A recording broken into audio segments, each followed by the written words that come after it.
Alors c'est évidemment toujours très inquiétant, Virginie, ce type de reportage. Question, où en est-on, nous, de la sécheresse au moment où nous parlons et où en sont nos nappes phréatiques? Alors ce lundi, on a toujours 20 départements qui sont touchés par des restrictions d'eau. C'est 12 de plus que l'année dernière à cette même période. On a 3 départements qui sont aussi en niveau de crise, les Bouches-du-Rhône, le Gard et le Var. Donc là, à cette période, l'année dernière, il n'y en avait aucun donc qui avait atteint ce niveau d'alerte. Alors ça fait suite à un hiver qui était beaucoup trop sec, on le sait, avec les mois de décembre, janvier et février qui avaient enregistré donc un déficit de moins 25% en moyenne. Et c'est vrai que si on regarde dans les archives un peu plus loin, sur les 20 derniers mois, on en a 15 qui ont enregistré des déficits de précipitations. Alors on a la sensation quand même de vivre un début de printemps un peu arrosé. C'est le cas dans certaines régions, pas partout, notamment sur les régions de la moitié nord. On a eu pas mal de pluie et ça c'est plutôt une bonne nouvelle. Alors ça a résorbé la sécheresse de surface qu'on appelle aussi la sécheresse agricole. En revanche, regardez le niveau des nappes phréatiques qui reste quand même assez inquiétant, notamment dans le sud-est qui n'était pas concerné par les fortes pluies du mois d'avril. Là, on a encore enregistré des déficits de pluie. Donc, c'est vrai que la saison des recharges a été assez mauvaise. Donc, le mois de septembre jusqu'au mois de mars, notamment dans le sud-est avec une saison des recharges à moins 39% de déficit. Et on connaîtra de fortes pluies cette semaine, ce qui est plutôt une bonne nouvelle, mais surtout au nord.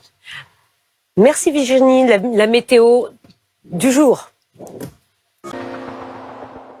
Avec de la pluie aujourd'hui. Oui, exactement. Donc de la pluie qui revient par le nord-ouest du pays. Donc ça, c'est plutôt une bonne nouvelle. On est dans des conditions beaucoup plus dépressionnaires, des pressions que vous voyez ici sur le nord de l'Atlantique.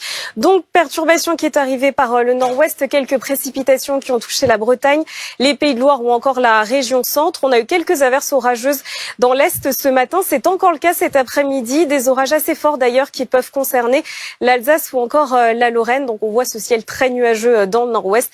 Partout ailleurs, on peut profiter de quelques belles éclaircies, des rayons de soleil un peu plus généreux ici sur l'extrême sud ainsi que du côté de la Corse. Les températures cet après-midi, globalement stationnaires à l'échelle du pays, elles peuvent gagner 1 à 2 degrés sur l'est avec 22 à Strasbourg, 24 du côté de Grenoble et il fait encore assez chaud dans le sud-est avec 28 degrés pour Montpellier ou encore pour Marseille. Demain, donc, ce sont de nouvelles pluies qui arriveront par le nord-ouest avec beaucoup de nuages, donc des précipitations, 10 à 20 mm de pluie par endroit. C'est une bonne nouvelle, on prend évidemment. Et puis dans l'après-midi, ces pluies se décalent vers les Pyrénées, vers le centre-est en remontant vers l'Alsace, la Lorraine. Et puis à l'arrière, ce sera très instable avec des averses donc localement orageuses. Les températures en matinée, c'est stationnaire, c'est encore assez doux.